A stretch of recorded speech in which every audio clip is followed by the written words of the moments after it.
तारा ने पूछा कि तुमने सीरियस का नाम सीरियस क्यों रखा, ताकि वो भी तुम्हारी तरह सीरियस टाइप्स बन सके। यह सुनकर निहाल की हंसी एकदम गायब हो गई और वो बस आंखें फाड़े तारा को देखने लगा। फिर उसने कहा, चलो मैं बताता हूँ कि मैंने उसका नाम सीरियस क्यों रखा। तुम जानती हो आसमान में इतने तारे होते हैं और उन सभी तारों में सबसे ज्यादा तेज चमकने वाले तारे का नाम सीरियस है। इसे ए डॉग स्टार भी कहा जाता है। तारा ने जवाब दिया, वेरी इम्प्रेसिव। तुम्हें तारों के बारे में बहुत नॉलेज है। ऐसे कैसे? तो निहाल ने कहा, मुझे बचपन से यूनिवर्स और उसके रिलेटेड चीज़ों के बारे में पढ़ने का और जानकारी इकट्ठे करने का शौक है। एक तरह से तुम कह सकती हो कि मेरी हॉबी है और मैंने इस पर पढ़ाई भी की है। यह सुनकर तारा को काफ़ी सरप्राइज हुआ। वो उचक कर आसमान में देखकर तारे गिनने लगी और निहाल भाई खड़ा बस एकटक तारा को देखता रहा। तारा ने अचानक से पूछा, तुम्हें क्या लगता है इस यूनिवर्स में कितने तारे होंगे? तारा का सवाल सुन निहाल अपने ख्यालों की दुनिया से बाहर आया और बोला, होंगे करोड़ों अरबों। एग्जैक्ट गिनती बताना तो मुश्किल है, क्योंकि हर रोज कई हजार तारे टूटते हैं और कई हजार नए तारे बनते भी हैं। ये सुन तारा अचंभे से निहाल को ताकने लगी और उसके मुंह से निकला, वाह, तुम तो रोबोट से भी कहीं ज्यादा हो। निहाल ने पूछा, तो क्या तुम्हें लगता है मैं सच में एक रोबोट हूँ? तारा झट से बोली, वो एक्चुअली मैं तुम्हारे बारे में कुछ जानती नहीं ना। मुझे लगता है शायद कोई भी तुम्हारे बारे में कुछ नहीं जानता, तो बस मैंने ऐसे ही तुम्हारा नाम रोबोट रख दिया। वैसे जानना क्या चाहती हो तुम मेरे बारे में? निहाल ने पूछा। तारा बोली, तुम्हारे जैसा आदमी अपनी फैमिली के साथ रहता है। क्यों? तो निहाल ने कहा, मैं बहुत ही बुरा और घमंडी आदमी हूँ। असल में वो मम घर से बाहर नहीं जा सकती। बहुत सालों से उन्होंने घर के बाहर एक कदम भी नहीं रखा। एक वक्त पर वो बहुत ही मेजर डिप्रेशन का शिकार हो चुकी थी, तो बस इसलिए मुझे ही यहाँ पर आकर उनके पास रहना पड़ा। तारा को यह सुनकर बहुत बुरा लगा। वो बोली, आई एम सो सॉरी निहाल, मुझे नहीं पता था। बट अगर कभी भी तुम बात करना चाहो या कुछ भी शेयर करना चाहो तो मैं तुम्हारे साथ हूँ। निहाल को तारा का यही केयरिंग नेचर बहुत पसंद था। वो अपने आसपास सभी का ध्यान रखती थी। निहाल ने हाँ में सिर हिलाया और कहा, वो मैं बात तो करना चाहता हूँ, पर कहाँ से शुरू करूँ समझ नहीं आ रहा। चलो छोड़ो, फिर कभी सही। इतना कहकर वो आगे चलने लगा और तारा भी उसके साथ साथ आगे बढ़ने लगी। बातें करते करते वे दोनों तारा के घर के नीचे पहुंच चुके थे। तभी निहाल ने कहा, रात बहुत हो चुकी है, तुम जाकर रेस्ट करो, कल ऑफिस भी जाना है। तो तारा बोली, सुनो निहाल, जब हमें कोई ना देख रहा हो तो तुम्हें इस तरह मुझे आकर मिलने की कोई ज़रूरत नहीं है, या मेरे लिए कोई स्पेशल ट्रीटमेंट करने की ज़रूरत नहीं है। मैं इस बात का ख्याल रखूंगी कि तुमसे दूरी बनाकर रखूं। हम अपना नाटक सिर्फ दुनिया के सामने ही करेंगे, अकेले में नहीं। निहाल ने कोई जवाब नहीं दिया, बस चुपचाप तारा को देखता रहा। उसका मन कह रहा था कि तारा को कहे, वो बिल्कुल ये सब नहीं मानेगा, पर वो कुछ ना कह पाया। तारा फिर बोली, तुम कल सुबह मुझे लेने फ्लावर शॉप मत आना, मैं अपने आप ही ऑफिस पहुंच जाऊंगी। अब मैं हर चीज का ध्यान रखूंगी। थैंक्स अपनी बात मुझसे शेयर करने के लिए। Good night. इतना कह तारा अपने घर के गेट की तरफ चल दी। जाते जाते वो वापस मुड़ी और निहाल की तरफ आते हुए उसकी जैकेट उसे वापस किया, इससे पहले कि निहाल उसे मना कर पाता। तारा ने वो जैकेट निहाल के हाथ में रख दी और वापस घर की तरफ चल दी। निहाल ने भी जैकेट पहन ली और अपने दोनों हाथ जैकेट की पॉकेट में डाल लिए। तब तक तारा अपने घर के दरवाजे पर पहुंच चुकी थी। निहाल को अपनी जैकेट की जेब में कुछ महसूस हुआ। जब उसने हाथ बाहर निकाला तो उसके हाथ में डायमंड का पेंडेंट लगा, जो उसने पार्टी वाली रात तारा को पहनाया था। उसने जब पेंडेंट को देखकर सवालिया नजरों से तारा की तरफ देखा तो तारा ने पलकें झपकाकर उसे शांत रहने के लिए कहा और मुस्कुराते हुए अपने घर के अंदर चली गई। निहाल ने वो पेंडेंट वापस अपनी जेब में रखा और कुछ सोचते हुए अपनी गाड़ी में आकर बैठ गया और गाड़ी अपने घर की तरफ दौड़ा दी। वहीं दूसरी तरफ नैना के घर पर घंटी बजी। जब नैना ने दरवाजा खोला तो उसकी आंखों के सामने बहुत बड़ा गुलाबों का गुलदस्ता था। नैना ने आगे बढ़कर फूलों का गुलदस्ता अपने हाथ में लिया तो उन फूलों के पीछे से तनिष्क बाहर निकला और बोला, अभी भी नाराज हो क्या मुझसे? I am so sorry. तो नैना मुस्कुराकर बोली, बिल्कुल नाराज नहीं हूँ, आओ। तो तनिष्क बोला, मैं तो तुमसे सारा झगड़ा खत्म करने आया हूँ। देखो, मैं तुमसे बात किए बिना नहीं रह सकता। इतना अच्छा फियांसे तुम्हें पूरी दुनिया में नहीं मिलेगा, जो तुमसे बेइंतहा प्यार करता है। तो नैना ने उसकी चुटकी लेते हुए कहा, और थोड़ा सा कभी कभी जेलस भी होता है। तनिष बोला, ना ना, मैं निहाल से जेलस नहीं हूँ। ऐसा कुछ भी नहीं है। बस मैं चाहता हूँ कि तुम हम दोनों के रिश्ते पर ज़्यादा ध्यान दो और ज़्यादा वक्त बिताओ। इसी में मेरी खुशी है। मैं और कुछ नहीं चाहता, और ना ही मुझे किसी और से कोई परेशानी है। नैना बोली, अच्छा देखते हैं। तो चलो फिर एक काम करते हैं, उन लोगों से मिलने का प्लान बनाते हैं। तो तनिष ने कहा, अच्छा आइडिया है, और मैं तुम्हें प्रूव करके रहूंगा कि मैं निहाल से बिल्कुल नहीं जलता। आने वाले शनिवार को क्यों ना साथ बैठकर मैच देखें। नैना झट से बोली, आइडिया तो बहुत अच्छा है, तो हम उन्हें अपने घर पर इनवाइट कर लेते हैं। तनिष ने झट से कहा, ठीक है, तुम कल निहाल से बात कर लेना, और जो भी प्लान फिक्स हो मुझे बता देना। यह कहकर वो लिविंग रूम की तरफ चला गया, और वहीं खड़ी नैना के चेहरे पर सातिर मुस्कान आ गई। तारा अपनी फ्लावर शॉप में बैठकर पेंटिंग कर रही थी। तभी उसे अपने पीछे किसी की प्रेफरेंस फील हुई। उसने चेहरा उठाकर पीछे देखा तो निहाल को खड़ा पाया। तारा हैरानी से निहाल को देखने लगी। और तुम यहाँ क्यों आए हो? हमने कल रात बात की थी ना। अब मैं ऑफिस खुद जाया करूँगी। जिस पर निहाल ने जवाब दिया, मगर कॉन्ट्रैक्ट में तो लिखा है कि मुझे हर रोज़ तुम्हें यहाँ से पिक करके अपने साथ ऑफिस ले जाना है, इसलिए मैं आ गया। अब कॉन्ट्रैक्ट का कोई रूल तो नहीं तोड़ सकते ना। और मन ही मन सोचने लगा, ऐसे कैसे तुम्हें लिए बिना मैं ऑफिस चला जाता। तभी निहाल की नज़र सामने तारा की बनाई पेंटिंग पर गई। हैरानी से उसकी आंखें बड़ी बड़ी हो गई। ये पेंटिंग क्या तुमने बनाई है? तारा ने बच्चों की तरह दांत दिखाते हुए कहा, हाँ मैंने बनाई है, कैसी लगी? तो निहाल बोला, ब्यूटीफुल। तुम तो पक्की लैंडस्केप आर्किटेक्ट बनने लायक हो यार। क्या पेंटिंग्स करती हो। तारा ने शर्माकर थैंक्स कहा, और फिर अपना सामान समेटने लगी। निहाल ने कहा, चलो चलें ऑफिस, मेरी एक इम्पॉर्टेंट मीटिंग है। मैं बाहर गाड़ी में तुम्हारा वेट कर रहा हूँ, जल्दी आ जाओ। तारा ने कहा, बस 2 मिनट। कुछ ही देर में निहाल और तारा ड्रीम डेकोर के ऑफिस पहुंच चुके थे। जैसे ही निहाल ऑफिस में एंटर हुआ, दूसरी तरफ से रोहन और पूनिया उसको अपनी तरफ आते दिखाई दिए। रोहन ने दूर से ही चिल्लाते हुए कहा, निहाल तू यहाँ क्या कर रहा है? भाई, तुझे तो वहाँ टेंडर में होना चाहिए था ना। निहाल ने बेफिक्री से कहा, मैंने वहाँ पर लॉयर को भेज दिया है, इसलिए मुझे वहाँ जाने की कोई ज़रूरत नहीं है। और वैसे भी मैं उस करण ग्रोवर की शक्ल तक देखना नहीं चाहता। रोहन ने हैरानी से कहा, करण ग्रोवर? तुझे किसने कहा कि करण वहाँ होने वाला है? और इस टेंडर से करण का क्या लेना देना? निहाल ने जवाब दिया, मेरी सिक्स सेंस कह रही है। इतना कहकर वो अपने केबिन की तरफ बढ़ गया। तकरीबन 2 घंटे बाद सभी अपने अपने कामों में लगे हुए थे। निहाल के पास नैना का कॉल आया। निहाल ने फ़ोन उठाकर पूछा, हाँ बोलो। नैना बोली, मुझे तुमसे कुछ बात करनी है। तो निहाल ने कहा, हाँ बोलो, क्या ज़रूरी कुछ बात है? मैं अभी काम में बिजी हूँ। नैना बोली, हाँ मुझे तुमसे कुछ बहुत इम्पोर्टेंट बात करनी है, और ये बात मैं तुमसे मिलकर करना चाहती हूँ। फ़ोन पर बात नहीं हो पाएगी। तो निहाल ने कहा, ठीक। 1 घंटे बाद मेरी लंच मीटिंग है। रॉयल डैले रेस्टोरेंट में आ जाना। अपनी मीटिंग ख़त्म करके मैं तुमसे वहीं मिलूंगा। नैना ने कहा, ठीक है, और फ़ोन रख दिया।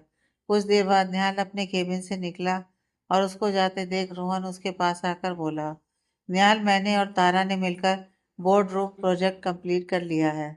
तुम चाहो तो एक बार देख सकते हो। तो निहाल ने कहा, अभी मैं बाहर जा रहा हूँ, आकर देखता हूँ। इतना कहकर वो निकल गया। अपनी मीटिंग खत्म करने के बाद निहाल रॉयल रेले के बोर्ड रूम के बाहर आया, और रेस्टोरेंट की तरफ बढ़ गया, जहाँ नैना उसका पहले से इंतजार कर रही थी। इस रेस्टोरेंट में दूसरी तरफ एक टेबल पर सोनिया और शीतल भी लंच के लिए आई थी। निहाल को अंदर आते सोनिया ने देख लिया, और बोली, शीतल, क्या निहाल जीजू यहाँ लंच के लिए आए हैं?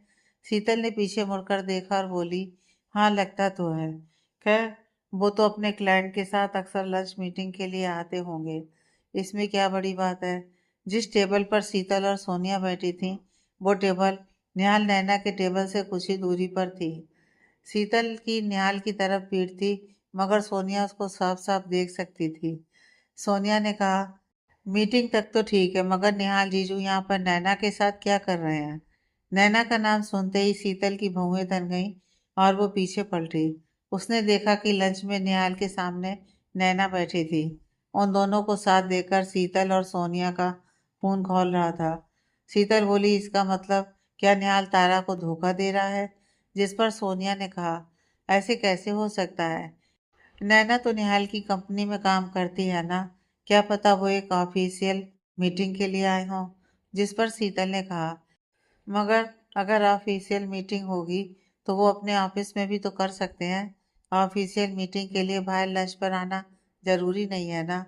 तो सोनिया ने कहा, चलो तारा को कॉल करके पूछते हैं कि वो इस बारे में कुछ जानती है या नहीं। सोनिया ने तारा को कॉल मिलाया और पूछा, तारा मेरी जान, क्या कर रही हो? तारा ने कहा, मैं बस ऑफिस में हूँ, काम कर रही हूँ। तुम सुनाओ, तुम क्या कर रही हो? तो सोनिया ने कहा, मैं और शीतल यहाँ लंच के लिए आए थे, तुम भी आओ ना, चलो हमारे साथ लंच करो। तारा ने कहा, नहीं यार, आज कंपनी में टेंडर है, इसलिए मैं बाहर नहीं आ पाऊंगी। शीतल ने पूछा, भाई द वे, निहाल कहाँ है? ऑफिस में ही है क्या? तारा बोली, नहीं, वो किसी जरूरी बिजनेस मीटिंग के लिए बाहर गया है। यह सुन शीतल को बहुत गुस्सा आया। शीतल बोली, कंपनी में टेंडर है तो तुम कंपनी से बाहर नहीं जा सकती, मगर वो जब चाहे जिस मर्जी के साथ बिजनेस मीटिंग के लिए बाहर जा सकता है, और वो भी नैना के साथ। नैना का नाम सुनते ही तारा हक्की बक्की रह गई। उसे बहुत अजीब लगा। उसे ऐसा लगा कि जैसे निहाल उसके पीछे कोई और खेल खेल रहा हो। वो तो वैसे भी निहाल के साथ नैना की वजह से ही थी, तो अगर नैना से मिलने ही जाना था तो निहाल उसको भी बताकर जा सकता था। ऐसे चोरी चोरी जाने की क्या जरूरत थी? यही सब मन में सोचते सोचते तारा बोली, मैं तुमसे बाद में बात करती हूँ, अभी बहुत काम है। तारा ने फोन रख दिया। वहीं दूसरी तरफ निहाल और नैना की टेबल पर निहाल ने नैना से पूछा, हाँ तो बोलो, क्या जरूरी काम था तुम्हें? नैना बोली, तुम्हें हुआ क्या है निहाल? तुम आजकल मुझसे बहुत अजीब सा बर्ताव करने लगे हो, कभी सीधा जवाब तक नहीं देते। कल तुमने टेंडर की फाइल मेरे पास भेजी, जिस पर मैंने चुपचाप साइन कर दिए, सिर्फ इसलिए क्योंकि वो तुमने भेजी थी। और तुमने मुझे बताना भी जरूरी नहीं समझा कि तुमने टेंडर में हिस्सा लेने का क्यों सोचा, इतना हाई रिस्क टेंडर भरने का क्यों सोचा? तुम्हें पता है अगर ये टेंडर हमारे फेवर में नहीं हुआ तो क्या से क्या हो सकता है? ड्रीम डेकोर और होल्डिंग कंपनी दोनों खत्म हो जाएंगे। निहाल ने कहा, तुम परेशान मत हो, टेंडर को लेकर कोई दिक्कत नहीं होगी, एवरीथिंग इज अंडर कंट्रोल। नैना आगे बोली, निहाल तुम बहुत बदल गए हो। निहाल ने पूछा, क्या मतलब? मैं तो आज भी वही हूँ, बिजनेस से रिलेटेड डिसीजंस मैं अभी भी सोच समझ कर लेता हूँ, और रिस्क लेने की तो मेरी पुरानी आदत है। तो इस सब में बदला क्या है? तो नैना बोली, मैं इसके बारे में बात नहीं कर रही, मेरा मतलब है, मैं जिस निहाल को जानती थी वह ऐसे ही किसी रैंडम लड़की से सगाई नहीं कर लेता। तुम्हें आखिर हुआ क्या है? मेरी तो समझ में नहीं आ रहा। लेकिन नैना, तुम्हें इस सब से क्या फर्क पड़ता है? निहाल ने पूछा। तो नैना बोली, क्योंकि तुम गलती कर रहे हो और तुम्हें गलती करना पसंद नहीं है। निहाल खींचने लगा था। उसने कहा, तारा से मुझे कोई परेशानी नहीं होगी, ना वो मेरे साथ कोई गेम खेलती है, ना ही वो मेरा फायदा उठाती है, ना ही वो मेरे साथ सिर्फ मेरे स्टेटस और पैसे की वजह से है।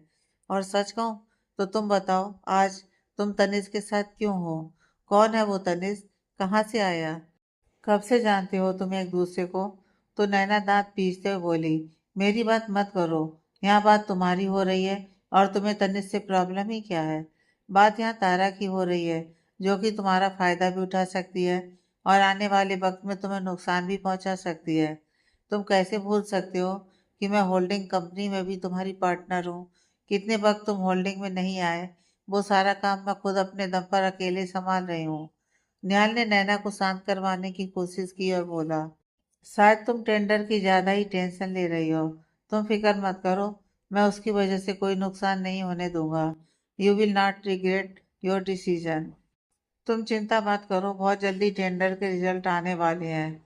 यह सुनते ही नैना ने अपना हाथ निहाल के हाथ पर रख दिया और बोली, तुम्हारे होते हुए मुझे कोई चिंता नहीं है निहाल। अचानक नैना के पकड़े हाथ से निहाल बहुत अनकंफर्टेबल हो गया था। उसने झट से अपना हाथ पीछे खींच लिया और बोला, थैंक्स। मगर वहीं दूर बैठे शीतल और सोनिया ने उन दोनों को देख लिया था। वो अपने दिमाग में गलतफहमी पाल बैठे कि नैना और निहाल हाथ पकड़कर बैठे थे। अब उन्होंने यह फैसला कर लिया था कि निहाल तारा को चीट कर रहा है। वो दोनों गुस्से से वहां से उठी और चली गईं। कुछ ही देर में नैना और निहाल भी वापस ऑफिस आ चुके थे। नैना जिस तरीके से इठलाती हुई निहाल के साथ एंटर हुई थी, इससे साफ पता चल रहा था कि वो दिखाना चाहती थी सबको कि वे अभी भी निहाल से काफी क्लोज है। वहीं दूर वर्क प्लेस पर बैठी तारा ने जब ये देखा तो उसने अपना सिर नीचे कर लिया। आखिर वो चाहती तो यही थी कि निहाल और नैना वापस मिल जाएं। पर फिर भी उन दोनों का साथ उसे बिल्कुल अच्छा नहीं लग रहा था। इसलिए उसने चुपचाप अपना सिर नीचे किया और काम पर ध्यान देने लगी। निहाल को वापस ऑफिस में आया देख रोहन उसके पास आ गया और बोला, बस टेंडर का रिजल्ट आने ही वाला है, किसी भी वक्त। तकरीबन आधे घंटे बाद ऑफिस में अलकेश जी आए और सीधा जाकर निहाल के केबिन में बैठ गए। निहाल और रोहन भी उनकी तरफ चल पड़े और आकर अपनी अपनी कुर्सी पर बैठ गए। सभी को टेंडर के रिजल्ट का बेसब्री से इंतजार था। निहाल ने पूछा, आज आप कैसे यहाँ का रास्ता भटक गए डैड? तो अलकेश जी बैंक से बोले, सोचा इस जगह के बंद होने से पहले एक बार यहाँ पर आकर इस जगह को आखिरी दफा देख लूं। आफ्टर ऑल तुम्हारे रिजल्ट के बाद दिवालिया होने वाले हो। तो निहाल ने सड़ा हुआ जवाब दिया, आप फिक्र ना करें, ना ही इस जगह को और ना ही आपकी कंपनी को दिवालिया होने दूंगा। बोर्ड रूम मीटिंग के प्रोजेक्ट की फाइल दिखाने तारा जैसे ही निहाल के केबिन में आई तो सामने अलकेश जी को देखकर हैरान रह गई। उसने साथ खड़ी लैला से पूछा, लैला, इन्हें तो मैंने अपनी एंगेजमेंट पार्टी में देखा था, कौन है ये? तो लैला बोली, तुम इन्हें नहीं जानती, ये तो मिस्टर निहाल के डैड हैं, द बिग बॉस।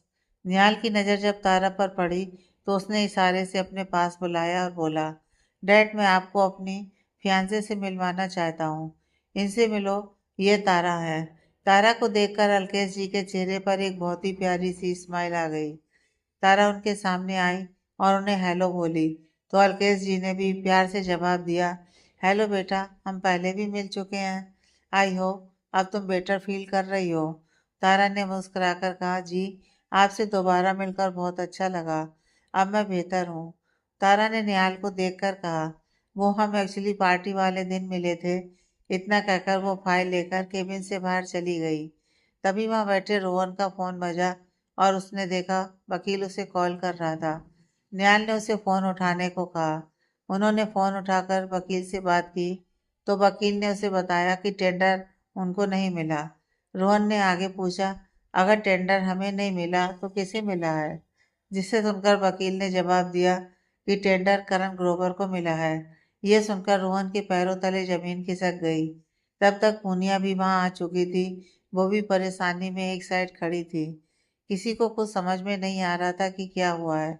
अलकेश जी बस चुपचाप एकटक निहाल का चेहरा देख रहे थे, जैसे कि वे कुछ पढ़ने की कोशिश कर रहे हो, कुछ समझना जानने की कोशिश कर रहे हो। और वहीं निहाल ने जैसे ही सुना कि टेंडर करण को मिला है तो जोर जोर से हंसने लगा। उसको इस तरीके से जोर से हंसता देखकर सब आंखें फाड़े उसको देख रहे थे, मगर निहाल था कि उसकी हंसी बंद ही नहीं हो रही थी।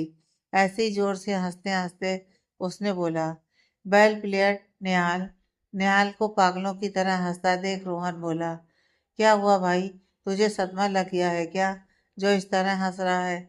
समझ भी आ रहा है कि क्या हुआ है? सब खत्म हो गया, हम दिवालिया हो गए। तो निहाल ने उसकी बात सुनकर सिर हाँ में हिलाया और जोर से हंसने लगा और फिर बोला, Laila, Laila come here fast. Laila जल्दी केबिन में आई तो निहाल बोला, क्या तुम जाकर मिस्टर दीपक को बुला दोगी? इस वक्त उन्हें भी यहाँ होना चाहिए न्यूज़ सुनने के लिए। पूनिया बोली, तुम्हारी हंसी देखकर मुझे घबराहट हो रही है निहाल, क्या हो गया है तुम्हें? और निहाल था कि हंसे ही जा रहा था। अलकेश जी एकटक निहाल और उसके बदलते एक्सप्रेशंस को देख रहे थे। ना ही उन्होंने कुछ कहा, ना ही कोई रिएक्शन दिया। तभी वह मिस्टर दीपक आए और निहाल ने उन्हें बैठने का इशारा किया। दीपक के बैठते ही निहाल ने कहा, तो मिस्टर दीपक, आपको ये जानकर बेहद खुशी होगी कि टेंडर हमें नहीं मिला है, वैसे अब सच बता दूं तो वो टेंडर में पहले दिन से ही हारना चाहता था, क्योंकि मैंने इस टेंडर के लिए अप्लाई किया ही नहीं था। वो सभी डॉक्यूमेंट्स अभी भी मेरे पास हैं। तो दीपक, तुम जाकर अपने उस करण ग्रोवर को बता देना, जिसे तुमने इस ऑफिस की हर इंफॉर्मेशन लीक की है, कि उसके साथ एक खेल खेला गया था। जैसे ही मैंने 150 करोड़ का टेंडर भरने की बात की, करण ने 200 करोड़ का टेंडर भर दिया, और उस टेंडर की इतनी कीमत होनी ही नहीं चाहिए थी। अब उसे पता चलेगा कि वो इतने बजट में ये प्रोजेक्ट पूरा करेगा कैसे। तो अभी यहाँ दिवालिया मैं नहीं, तुम्हारा करण ग्रोवर हो गया है। अब उसे पता चलेगा कि मेरे साथ पंगा लेने वाले का क्या हश्र होता है। अब तुम यहाँ से दफा हो जाओ, और आज के बाद मुझे कभी अपनी शक्ल भी मत दिखाना। ये सुनकर अलकेश जी के चेहरे पर हल्की सी मुस्कान आ गई। अब हैरान और परेशान होने की बारी दीपक की थी। रोहन बोला, भाई तू तो गेम खेल रहा था और तूने मुझे बताया तक नहीं। बस टेंशन में मेरा हार्ट अटैक होना ही रह गया था। बाकी सब तो हो चुका मेरे साथ, मगर मैं बहुत खुश हूँ। मेरे यार, मतलब हमारे पैसे भी बच गए, कंपनी भी बच गई, और सब ठीक है। तो निहाल ने कहा, हाँ रोहन, सब ठीक है। तू इतनी फिक्र क्यों करता है यार। यह सुनकर रोहन अपनी कुर्सी से उठा और सीधे जाकर निहाल के गले लग गया, और खुशी खुशी में उसने निहाल के गाल पर किस भी कर ली। जिसके बाद निहाल बेहद चिढ़ गया। क्या है यार ये रोहन, तू मुझे किस्मत किया कर। रोहन और निहाल की हरकत देखकर अलकेश जी की मुस्कान लंबी हो गई, और वहीं पूनिया भी हंसने लगी। खुशी से चहकते हुए रोहन बाहर आया, और उसने सभी एम्प्लॉय से कहा, आज के लिए तुम सबकी छुट्टी, तुम सबका हाफ डे अप्रूव करता हूँ। जाओ मौज करो, ऐश करो। तब तक निहाल भी चलता हुआ उसके पास आ गया, और उसने कहा कि क्या कर रहा है रोहन, अभी और बहुत सारे प्रोजेक्ट हैं, बहुत काम है यार। रोहन ने कहा, एक दिन में कुछ नहीं होता, चल आज हम भी मौज करते हैं। वहीं दूसरी तरफ दीपक ने निहाल के ऑफिस से बाहर निकलकर करण को कॉल किया और पूरी बात बता दी। आखिर इतने पैसे जो खाए थे, यह सुनने के बाद कि उसके साथ धोखा हुआ है, करण बौखला गया। वो पागलों की तरह अपने ऑफिस में आगे पीछे घूमने लगा। उसके सामने जो चीज आ रही थी उठा उठा कर पटक रहा था। कुछ ही देर में उसने अपने ऑफिस का नक्शा बिगाड़ कर रख दिया, और गुस्से से चिल्लाते हुए बोला, निहाल तुझे मैं बर्बाद करके रहूंगा। साम दाम दंड भेद, अब तू देख अब मैं क्या करता हूँ। निहाल वापस अपने केबिन में आया, और उसने देखा अलकेश जी अभी भी अपनी कुर्सी पर चुपचाप बैठे को सोच रहे थे। निहाल के साथ रोहन भी अंदर आया, और वो दोनों जाकर उनके सामने बैठे। तो निहाल ने पूछा, लगता है आप काफी डिसअपॉइंटेड हैं। मेरा ये ऑफिस बंद होने का सपना आपका चकनाचूर हो गया। तो अलकेश जी बस उसे चुपचाप देखते रहे, मगर कुछ कहा नहीं। रोहन ने पूछा, निहाल तुझे कब पता चला कि ये दीपक हमसे धोखा कर रहा है, और हमारे ऑफिस की हर एक इंफॉर्मेशन बाहर जाकर करण को दे रहा है। तो निहाल बोला, मुझे उसी दिन शक हो गया था, जब मैंने तारा की स्कॉलरशिप से रिलेटेड सारी इंफॉर्मेशन निकलवाई थी। तभी से मैंने सारे अकाउंट चेक करने शुरू कर दिए थे, और सभी अकाउंट में बहुत हेर फेर थी। बस तभी से मैं दीपक के हर मूव पर नजर रख रहा था। जिस दिन मैंने तुमसे टेंडर की डिटेल्स शेयर की और 150 करोड़ का टेंडर भरने की बात की थी, उसी दिन हम जब साइट विजिट के लिए निकले, तो तुमने शायद ध्यान नहीं दिया, मगर हमारे ऑफिस के बाहर करण ग्रोवर की गाड़ी खड़ी थी। दीपक वहां उसे खड़े होकर हमारी सारी इंफॉर्मेशन दे रहा था। सारी बात सुनने के बाद अलकेश जी अपनी कुर्सी से खड़े हुए, और निहाल की तरफ बढ़ते हुए बोले, तुम्हारा दिमाग और बिजनेस एक्यूमेन सच में काबिले तारीफ है। निहाल बोला, मुझे तो लगा आप डिसअपॉइंटेड होंगे। अलकेश जी बोले, तुमने बस अपनी ड्रीम डेकोर को बचाने के लिए ये सब किया है, ताकि तुम्हें होल्डिंग में आकर काम ना करना पड़े। सही कह रहा हूँ ना। तो निहाल ने भी हल्का सा मुस्कुराकर कहा, जी आप अपनी कंपनी संभालिए, और मैं अपनी कंपनी संभाल लूंगा। अलकेश जी ने निहाल के कंधे पर थपथपाते हुए कहा, ठीक है, जैसा तुम चाहो, ऑल दी बेस्ट, कहकर चुपचाप वहां से चले गए। अलकेश जी के जाने के बाद तारा निहाल के ऑफिस में आई। उसने निहाल को बताया कि सभी टीम मेंबर्स जा चुके हैं, जिसे सुन निहाल ने हाँ में सिर हिला दिया।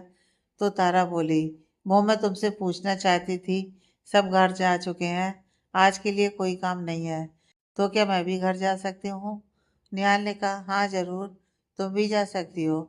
इतना कहकर तारा को देखने लगा और तारा की नजरें भी निहाल की नजरों से जा मिली। बिना कुछ कहे वो दोनों बस एक दूसरे को देख रहे थे। पता नहीं कितनी देर वो एक दूसरे की आंखों में समाये रहे। अचानक तारा का फोन बजा तो उसने देखा सोनिया उसे कॉल कर रही थी। तारा ने कॉल उठाया और बोली, हाँ सोनिया बोल। तो सोनिया ने पूछा, तुम अभी कहाँ हो तारा? तारा बोली, मैं अभी ऑफिस में हूँ। क्यों, क्या हुआ? तारा को महसूस हुआ कि सोनिया रो रही थी और काफी परेशान थी। तारा ने पूछा, क्या हुआ है सोनिया? तुम क्यों इतनी परेशान लग रही हो? कुछ हुआ है क्या? मुझे बताओ। तो सोनिया ने बस इतना ही कहा, तुम अभी के अभी घर आओ, मुझे तुम्हें कुछ बहुत जरूरी बताना है। तारा ने फिर पूछा, हुआ क्या है? सोनिया बोली, मैं तुमसे फोन पर कुछ नहीं बता सकती, तुम बस घर आ जाओ। कहकर उसने फोन रख दिया। तारा ने कंधे उचकाकर निहाल की तरफ देखा। तो निहाल, क्या हुआ? Is everything okay? पता नहीं, सोनिया बहुत अपसेट है और उसने मुझे अभी घर आने के लिए कहा है। तारा बोली। अभी वो निहाल से बात कर ही रही थी कि इतने में तारा के फोन पर चेतना जी का कॉल आया। तारा ने एक नज़र अपने फोन की तरफ देखा और निहाल को दिखाया। ये देखो, तुम्हारी मम मुझे कॉल कर रही हैं। मुझसे उन्हें क्या चाहिए? तो निहाल ने भी हैरान होकर पूछा, मेरी मम तुम्हें क्यों कॉल कर रही हैं? तारा बोली, पता नहीं। निहाल ने कहा, फोन उठाकर बात करो। तारा ने फोन उठाया तो चेतना जी बहुत गुस्से में तारा से बोली, तुम्हें इतना सा काम दिया था, तुम्हारा बस इतना ही काम है कि तुमने निहाल और नैना को मिलवाना है। उसके अलावा तुम्हारा और कोई काम नहीं है और तुम्हारा मुझसे या मेरे बेटे की जिंदगी से कोई वास्ता नहीं है। तो तुम्हारे लिए बेहतर यही होगा कि तुम अपने काम पर ध्यान दो। निहाल के करीब जाने की कोशिश मत करो। जिस पर तारा ने कहा, आप मुझसे इस तरीके से बात कैसे कर सकती हैं? मैंने क्या किया है? मगर इससे पहले वो ज्यादा कुछ कह पाती, चेतना जी ने फोन काट दिया। तारा परेशान हो चुकी थी और निहाल भी समझ नहीं पा रहा था कि हुआ क्या है। तारा निहाल को चेतना जी की सारी बात बता रही थी। निहाल ने कहा, मुझे लगता है मुझे घर जाकर मम से बात करनी चाहिए। सबको हुआ क्या है आज? जाती हूँ, देखती हूँ सोनिया को क्या हुआ है। निहाल ने कहा, चलो मैं तुम्हें तुम्हारे घर छोड़ देता हूँ। उसके बाद दोनों निकल गए। जब तारा अपने घर पहुंची तो घर पर कोई नहीं दिखा। उसने नीचे लिविंग रूम में आवाज दी। सोनिया को ढूंढते हुए तारा निहाल टेरेस पर पहुंचे। उसने देखा शीतल और सोनिया दोनों झूले पर बैठी थी। सोनिया रो रही थी और शीतल उसको चुप करवाने की कोशिश कर रही थी। तारा सोनिया की तरफ चल पड़ी और पूछा, सोना क्या हुआ है? तुम इतनी परेशान क्यों हो? तो सोनिया, तुम आ गई? तारा, मुझे तुमसे कुछ बहुत जरूरी बात करनी है। वो निहाल जीजू तुम्हारे साथ। उसने इतना कहा ही था कि अचानक से उसे तारा के पीछे से निहाल आता दिखाई दिया। वो एकदम से उठ खड़ी हुई। तारा ने पूछा, हाँ क्या कह रही थी तुम? बताओ निहाल, क्या? वो तो यही है मेरे साथ। निहाल को सामने देखकर सोनिया से कुछ बोला ना गया। तो उसने कहा, कुछ बात बताना चाहती हूँ मैं तुम्हें, मगर मैं निहाल के सामने कुछ नहीं बोल पाऊंगी। तो निहाल और तारा दोनों ने ही पहले एक दूसरे को देखा, फिर शीतल और सोनिया को देखने लगे। तो तारा ने कहा, अच्छा ठीक है, तुम मेरे साथ आओ। कहकर वो शीतल और सोनिया को अपने साथ टेरेस के दूसरे कोने पर ले गई। निहाल वहीं टहलने लगा। कोने में जाकर तारा ने सोनिया से पूछा, हाँ बताओ, हुआ क्या है तुम्हें? सोनिया बोली, तुम्हें याद है आज हमने तुम्हें कॉल किया था रेस्टोरेंट से, जहाँ पर निहाल और नैना देखे थे? तो तारा ने सिर हिलाया। सोनिया आगे बोली, ये निहाल नैना के साथ मिलकर तुम पर चीट कर रहा है। वो तुम्हें धोखा दे रहा है। उसने मंगनी तुमसे की है, मगर वहां रेस्टोरेंट में नैना का हाथ पकड़कर बैठा था। ये सब सुनकर एक पल के लिए तारा ने अपनी आंखें बंद कर ली। फिर खुद को शांत करते हुए आंखें खोली और बोली, सोना, तुम्हें कोई गलतफहमी हुई है। निहाल और नैना बेस्ट फ्रेंड है, तो अगर उन दोनों ने हाथ पकड़ भी लिया तो इसमें गलती क्या है? इसमें कोई बुराई वाली बात नहीं है। और हाँ, निहाल मुझे कोई चीट नहीं कर रहा है। मैं निहाल पर पूरा भरोसा करती हूँ। शीतल बोली, नहीं, तुम नहीं समझ रही हो तारा। आज वो दोनों जिस तरह रेस्टोरेंट में पास पास बैठे बातें कर रहे थे, वो हर हाल में दोस्तों से ज्यादा लग रहा था। तारा समझ रही थी कि शीतल और सोनिया क्या कहना चाह रही हैं, मगर वो इस बारे में कुछ नहीं करना चाहती थी। आखिर उसके कॉन्ट्रैक्ट का गोल तो यही था ना कि निहाल और नैना एक दूसरे के करीब आ जाएं, और वो भी वही रहा था। तारा ने कहा, अरे छोड़ो यार ये सब, आज मैं जल्दी ऑफिस से आ गई हूँ, तो चलो कुछ मस्ती करते हैं। सोनिया बोली, नहीं, जब तक तू निहाल जीजू से ये बात सॉर्ट आउट नहीं करेगी मैं नहीं मानने वाली। और अगर अब तूने जाकर बात नहीं की तो मैं जाकर निहाल से डायरेक्ट बात करूंगी। तारा को गुस्सा तो बहुत आ रहा था, मगर वो क्या करती, किसी को सच्चाई बता भी नहीं सकती थी। तो उसने कहा, अच्छा ठीक है, तुम दोनों यहीं रुको, मैं जाकर निहाल से बात करती हूँ। कहकर निहाल की तरफ बढ़ गई। निहाल वही झूले के आसपास डोल रहा था। तारा उसके पास आई तो निहाल ने पूछा, क्या हुआ, सब ठीक है? तो तारा उसकी कलाई पकड़कर एक दूसरी साइड ले गई और बोली, एक्चुअली आज जब तुम नैना से मिलने रेस्टोरेंट गए थे, वहाँ सोनिया और शीतल भी थी। उन दोनों ने तुम्हें और नैना को साथ देख लिया, और अब वो समझ रही हैं कि तुम मुझे धोखा दे रहे हो। यह सुनकर निहाल ने परेशानी से अपनी दो उंगलियां माथे पर रगड़ते हुए कहा, ओ गॉड, क्या नया पंगा पड़ गया, अब क्या करें?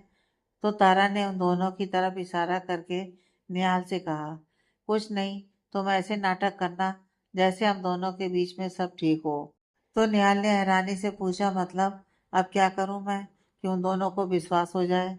तो तारा बोली, कुछ नहीं, तुम बस स्माइल करते हुए मुझसे बात करो और मुझे एक हक कर लो, बस। फिर क्या था, निहाल को तो यही मौका चाहिए था। वो झट से आगे बढ़ा और तारा को कसकर गले लगा लिया। तारा ने भी सुकून से अपना सिर उसके कंधे पर रख लिया और आंखें बंद कर लीं। कुछ ही पल दोनों ऐसे ही खड़े रहे। वहीं दूर खड़ी शीतल और सोनिया उन दोनों को ही देख रही थी। तो सोनिया बोली, लगता है इन दोनों के बीच सब ठीक है, हम कुछ ज्यादा ही सोच रहे थे। देखो दोनों कितने प्यारे लग रहे हैं एक दूसरे के साथ।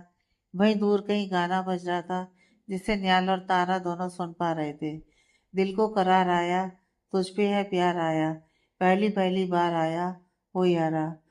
दोनों के चेहरे पर हल्की मुस्कान थी, आंखें बंद किए वो बस इस पल को जी रहे थे, इस बात से अनजान कि एक नई मुसीबत दोनों के सिर पर मंडरा रही थी। अचानक निहाल ने तारा से पूछा, क्या वो दोनों हमें देख रही हैं? तो तारा ने कहा, हाँ, वो दोनों हमें ही देख रही हैं, और लगता है मान गई हैं कि सब ठीक है। निहाल ने एक ठंडी आह भरी, फिर बोला, चलो ठीक है। वो दोनों अलग होकर खड़े हुए। तभी तारा का फोन एक बार फिर से बजा। उसने देखा इस बार उसे नैना कॉल कर रही थी। तारा ने हैरानी से निहाल की तरफ देखा, पूछा, ये नैना मुझे फोन क्यों कर रही है? तारा के फोन पर नैना का नाम देख निहाल भी परेशान हो गया। उसे फोन उठाने का इशारा किया। तारा ने फोन उठाया तो दूसरी ओर से नैना बोली, हेलो माय डियर तारा, कैसी हो तुम? तारा ने कहा, हाँ मैं ठीक हूँ, तुम बताओ। तो नैना बोली, मैं भी ठीक हूँ। वो मैं तुम्हें फ़ोन इसलिए कर रही थी कि मैंने और तनिष्क ने सोचा कि हमें तुम दोनों, मतलब तुम्हें और निहाल से मिलना चाहिए। इसलिए आज शाम हम तुम दोनों से मिलने निहाल के घर पर आ रहे हैं। तुम डिनर की चिंता मत करना, हम कुछ बाहर से ऑर्डर कर लेंगे, ठीक है? कहकर उसने फ़ोन रख दिया। नैना के चेहरे पर एक इविल स्माइल थी, और उसके मन में क्या था यह तो कोई सोच भी नहीं सकता था। नैना नहीं जानती थी कि निहाल भी वहां तारा के पास खड़ा उसकी सभी बातें सुन रहा था, क्योंकि तारा स्पीकर फोन पर थी। नैना की कई बात निहाल ने भी सुनी थी। उसे बहुत अजीब लग रहा था कि किस तरह नैना खुद को उसके घर इनवाइट करवा रही थी। निहाल ने तारा से पूछा, अगर तुम कंफर्टेबल नहीं हो तो क्या मैं इसे आने से मना कर दूं? तो तारा झट से बोली, नहीं, मुझे लगता है अगर हमने इसे मना किया तो कहीं इसको हम पर शक ना हो जाए। निहाल को तारा की यह बात सही लगी। वो आगे बोला, तो फिर अब क्या करें? यही सोचते सोचते दोनों झूले पर बैठ गए। तारा के दिमाग में चेतना जी की कई बातें चल रही थीं। तारा ने निहाल से कहा, देखो वैसे ये नैना को जलाने की बहुत अच्छी अपॉर्चुनिटी हो सकती है। अब वो और तनिष्क जब तुम्हारे घर आएंगे, तुम्हें और मुझे साथ देखेंगे, तो हो सकता है कि नैना और जल जाए। निहाल का दिमाग कुछ और ही सोच रहा था। पता नहीं क्यों उसे लग रहा था कि नैना जैसे कुछ और ही करना चाह रही है, मगर उसने तारा से कुछ नहीं कहा। फिर बोला, अगर वो लोग आज रात डिनर के लिए आएंगे तो फिर तुम्हें मेरे साथ मेरे घर चलना पड़ेगा। चलो चलकर कुछ तैयारी कर लेते हैं, रात को डिनर के बाद मैं तुम्हें वापस छोड़ दूंगा। तारा को उसकी बात सही लगी।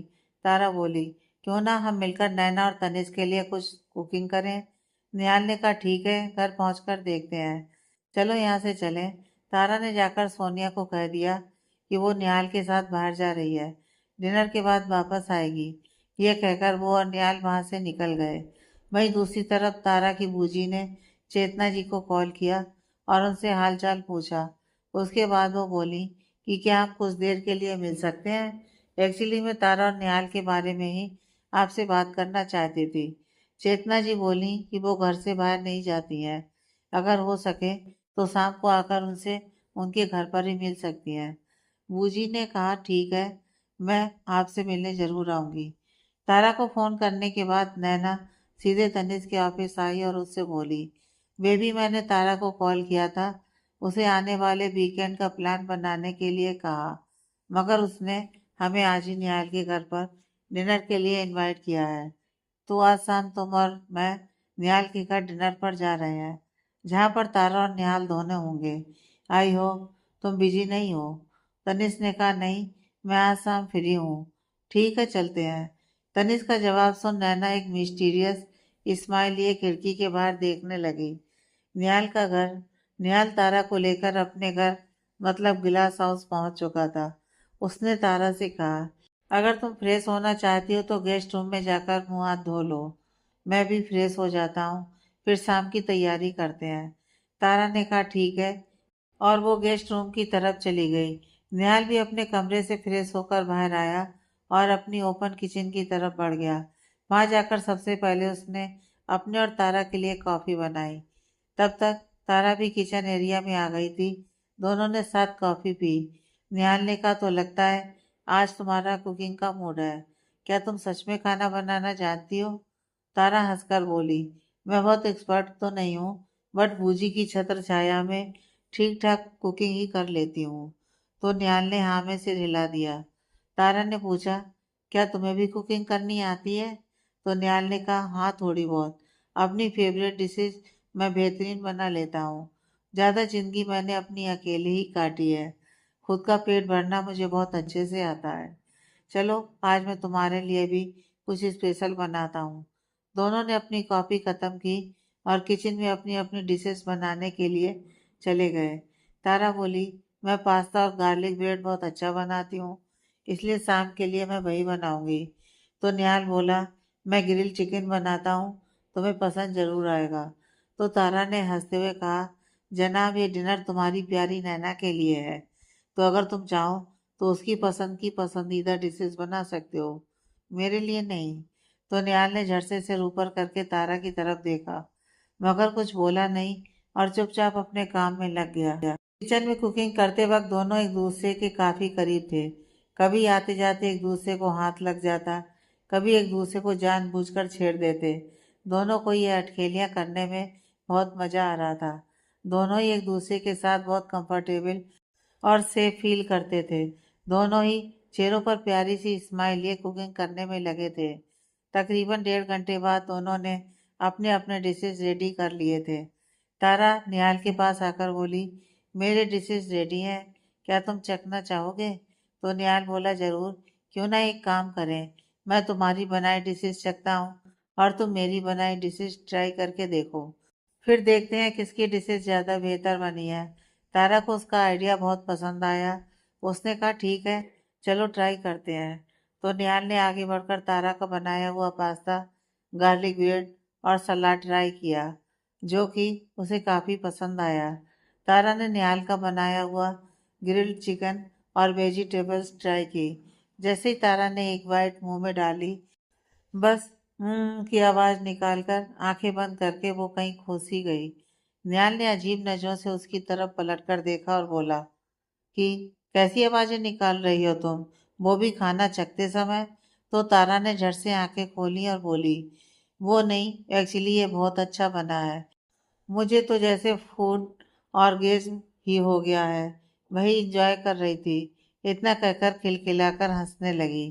तारा की बात सुनकर निहाल की भी हंसी छूट गई। दोनों ही कुछ देर तक खिलखिलाकर हंसते रहे। फिर निहाल ने पूछा, कैसा लगा तुम्हें चिकन? तारा बोली, वेरी इम्प्रेसिव। मैं सोच भी नहीं सकती कि इतना बड़ा आर्किटेक्ट, जो कि एक नंबर का गुस्सैल और खड़ूस है, वो इतना अच्छा चिकन बनाता है। तुम बताओ, तुम्हें मेरा बनाया पास्ता कैसा लगा? तो निहाल ने कहा, काफी अच्छा है। इम्प्रेस्ड तो मैं भी तुमसे हूँ। मुझे नहीं लगा था कि तुम इतने कम समय में इतना टेस्टी पास्ता और सलाद बना लोगी। निहाल के गिलास हाउस में किचन ओपन किचन थी। वहीं फूड साइड पर बैठी चेतना जी निहाल और तारा को कब से देखे जा रही थी। उन्होंने भाभी को अपने पास बुलाया और बोली, भाभी, ये दोनों किचन में क्या कर रहे हैं? जरा जाकर पता तो लगाओ, क्या खिचड़ी पका रहे हैं? तो भाभी ने नामे से रिलाया और बोला, जो भी कर रहे हैं, अभी दोनों रिलेशनशिप में है, तो उन्हें कुछ देर के लिए अकेला छोड़ दीजिए। चेतना जी ने घूरकर भाभी की तरफ देखा और बोली, अभी जाओ और पता करके आओ। भाभी ना चाहते हुए भी गिलास हाउस की तरफ चल पड़ा। ओपन किचन में पहुंचकर उसने निहाल से पूछा, मिस्टर निहाल, आज आप कुकिंग कर रहे हैं? वाह मिस तारा, आप भी? अगर आप दोनों को कोई मदद चाहिए हो तो प्लीज आप मुझे बताइए। आप दोनों कुकिंग क्यों कर रहे हैं? घर में बहुत से सर्वेंट हैं खाना बनाने के लिए। तो तारा ने कहा, thank you mister Bobby, but हम दोनों ही कुकिंग काफ़ी इंजॉय करते हैं। हमें बिल्कुल कोई परेशानी नहीं हो रही है।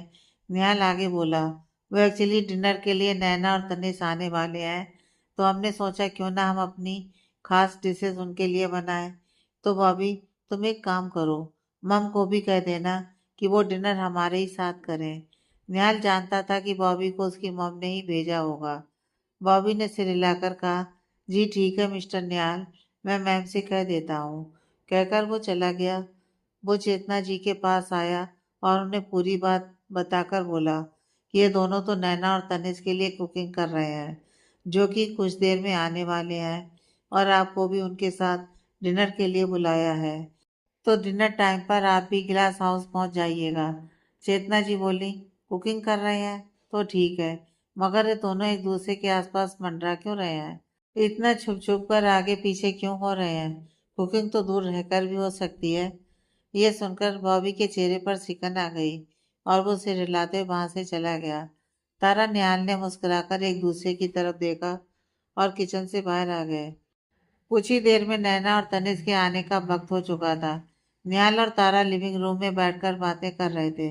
निहाल तारा को किसी प्रोजेक्ट की कुछ डिटेल्स बता रहा था, जिसके ऊपर तारा ने अगले दिन से ही लैंडस्केपिंग का काम शुरू करना था। निहाल ने सर्वेंट को कहकर किचन क्लीन करने के लिए कहा और इंस्ट्रक्शन दिए, पूरा खाना टेबल पर लगा दिया जाए। कुछ ही देर में वहां नैना और तनिष भी आ गए थे। चारों बैठकर बातें करने लगे, जो कि ज्यादातर काम से रिलेटेड थी। नैना बोली, खुशबू तो बहुत अच्छी आ रही है, तुम लोगों ने खाना रेडी भी करवा लिया? तो तारा बोली, आज का खाना स्पेशल निहाल ने बनाया है तुम दोनों के लिए। We hope you guys enjoy. कुछ देर यूं ही बातें करने के बाद निहाल ने कहा, आइए पहले खाना खा लेते हैं। इतना कहकर उसने सभी को टेबल की तरफ जाने का इशारा किया। सभी लोग डाइनिंग टेबल पर आए। दूसरी तरफ से चेतना जी भी आ गई थी।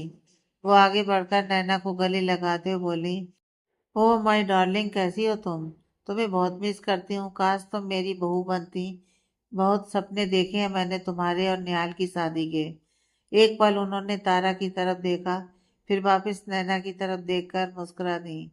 चेतना जी की बात सुनकर तनिष और निहाल दोनों की ही त्योरियां चढ़ चुकी थी। निहाल को अपनी मॉम का ये सब कहना बिल्कुल पसंद नहीं आया। वो घूरकर चेतना जी की तरफ देखने लगा। वहीं दूसरी तरफ तारा की बूजी चेतना जी से मिलने आ पहुंची थी। वो नहीं जानती थी कि तारा निहाल के घर पर ही है। तो जब बॉबी ने तारा की बूजी को देखा, तो वो उन्हें सीधा निहाल के गिलास हाउस में चेतना जी के पास ले आया। तारा की बूजी को देखकर चेतना जी को याद आया कि वो उनसे मिलने आने वाली थी। चेतना जी बोली, अरे आइए समदन जी, आप भी हमें डिनर में ज्वाइन कीजिए। देखिए हमारे दोनों बच्चों ने मिलकर सबके लिए डिनर बनाया है। क्यों ना आप भी आकर देखें किसने कैसा बनाया है? कहकर सरकास्टिक स्माइल के साथ उन्होंने तारा की बूजी को आकर बैठने का इशारा किया। तारा की बूजी तो बिल्कुल शॉक्ड थी, मगर अपने एक्सप्रेशन छुपाकर चुपचाप जाकर डाइनिंग टेबल पर बैठ गई। वही बूजी को निहाल की मॉम के साथ बातें करते देख तारा और निहाल दोनों ही शॉक्ड थे, मगर वो नैना और तनिष के सामने कुछ कहना नहीं चाहते थे, इसलिए चुप ही रहे। खाना सर्व हो चुका था और सभी लोग चुपचाप खाना खाने लगे। सभी को खाना बहुत पसंद आया। सभी ने निहाल और तारा के बने हुए खाने की बहुत तारीफ की। तभी किसी प्रोजेक्ट की डिस्कशन करते करते नैना ने निहाल से प्रोजेक्ट फाइल मांगी। निहाल ने कहा कि प्रोजेक्ट फाइल मेरे स्टडी रूम में है, पहले खाना खत्म कर लेते हैं, फिर उसके बाद में तुम्हें दिखा दूंगा। जिस पर नैना अपनी कुर्सी से उठते हुए बोली, अरे कोई बात नहीं निहाल, मैं तो इस घर का चप्पा चप्पा जानती हूँ, इसलिए मैं ये भी जानती हूँ कि स्टडी रूम किस तरफ है। तुम बैठो, मैं 2 मिनट में फाइल लेकर आती हूँ। कहकर वो स्टडी रूम की तरफ चल दी। वहीं अचानक तारा का माथा ठनका और उसे कुछ याद आते ही बोटकर नैना के पीछे भागी। फ्लैशबैक। तारा जब गेस्ट रूम से फ्रेश होकर आ रही थी तो उसने रास्ते में देखा कि निहाल अपनी स्टडी में कुछ फाइल सॉर्ट कर रहा था, तो वो निहाल की तरफ आ गई। उसने निहाल से पूछा, तो क्या ये तुम्हारा स्टडी रूम है? निहाल बोला, हाँ, जब मैं घर पर होता हूँ तो मैं यहीं सुकून से बैठकर काम करना पसंद करता हूँ।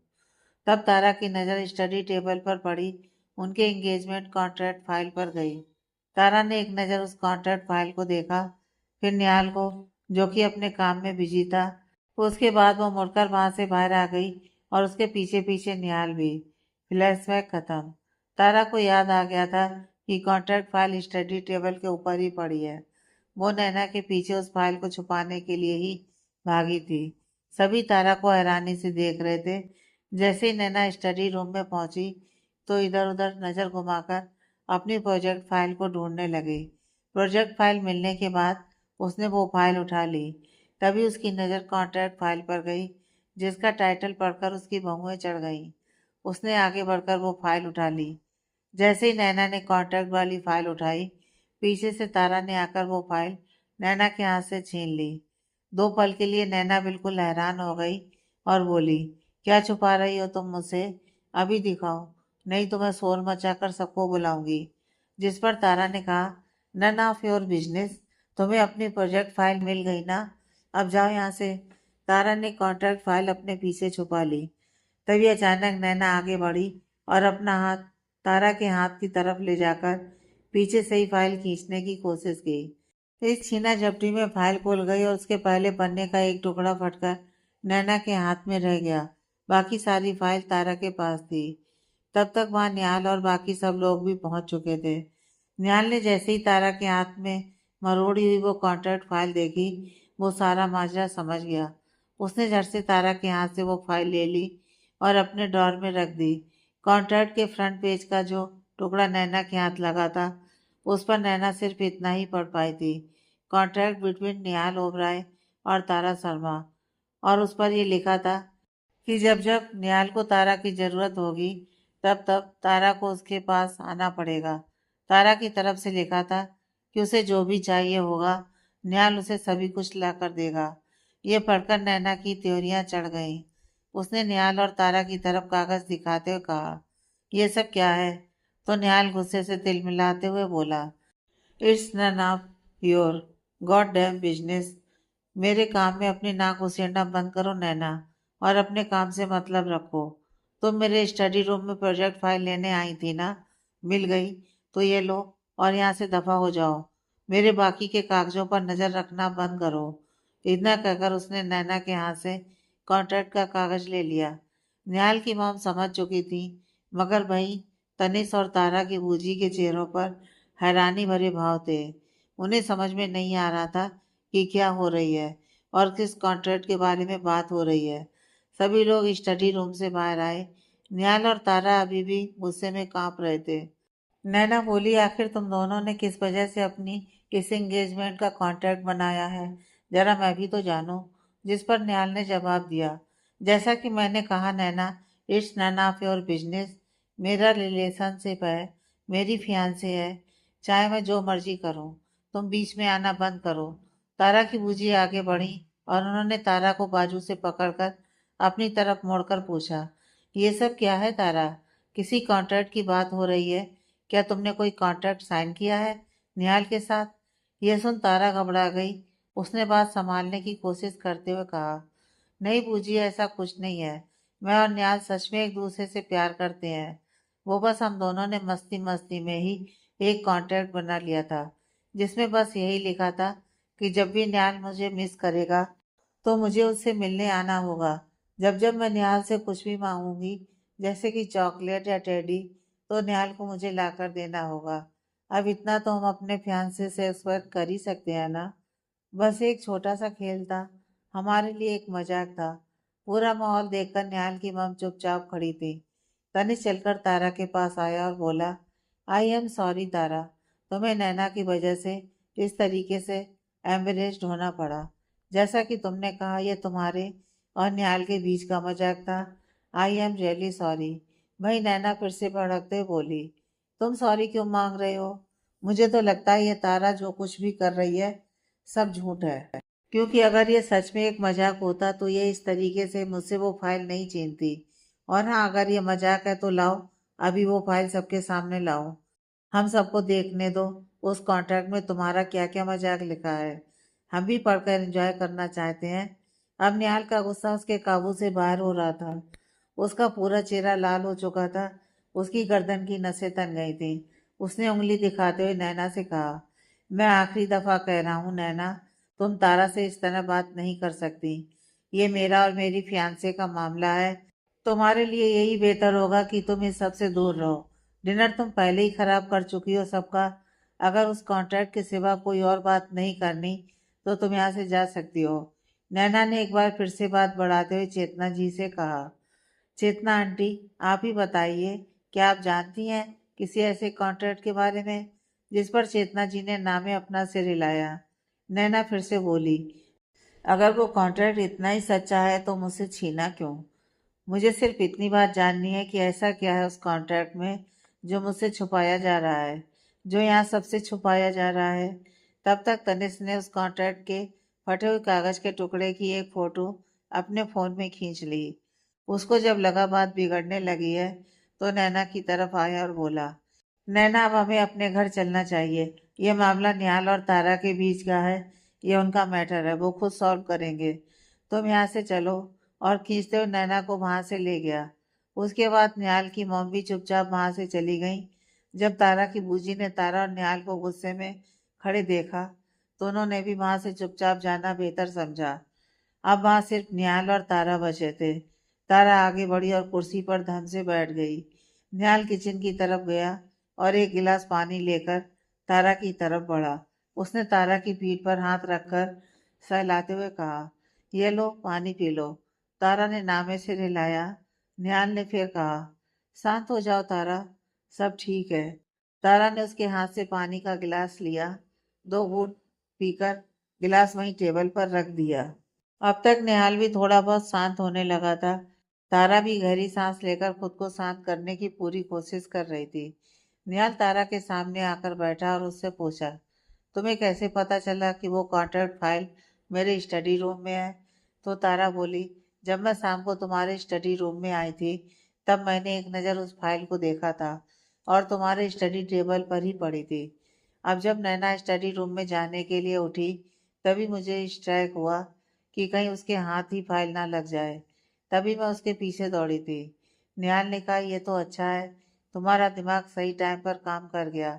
क्योंकि अगर ये फाइल नैना के हाथ लग जाती तो आज तो वो बवाल कर देती। तारा ने हाँ में सिर हिला दिया। कुछ देर दोनों चुपचाप वहां बैठे रहे। उसके बाद निहाल ने कहा, आगे जो होगा मैं सब संभाल लूंगा, तुम पर कोई बात नहीं आएगी। तारा बोली, ठीक है, अब काफी देर हो गई है, मुझे घर चलना चाहिए। तो निहाल बोला, ठीक है चलो, मैं तुम्हें घर ड्रॉप कर देता हूँ। और वो दोनों उठकर तारा के घर के लिए निकल गए। अगला दिन ड्रीम डेकोर्स ऑफिस। सभी लोग ऑफिस पहुंच चुके थे और अपने अपने काम में लगे थे। तारा भी निहाल के बताए हुए प्रोजेक्ट पर लैंडस्केपिंग का काम कर रही थी। ऑफिस की तकरीबन सभी लोगों के साथ तारा की दोस्ती हो गई थी। सभी उसके लैंडस्केपिंग के काम की बहुत तारीफ भी करते थे। तारा एक बहुत ही इंटेलिजेंट और शार्प लड़की थी। काम करते करते यूं ही आधा दिन बीत गया। वहीं दूसरी तरफ तनिष और करण ग्रोवर अपनी बिजनेस मीटिंग कर रहे थे। वे दोनों बहुत सारे प्रोजेक्ट में साथ काम करते थे, इसलिए बिजनेस पार्टनर थे। तो करण ने कहा, और सुना तनिष, लगता है तुम तो नैना के साथ एंगेजमेंट के बाद काफी बिजी हो गए हो।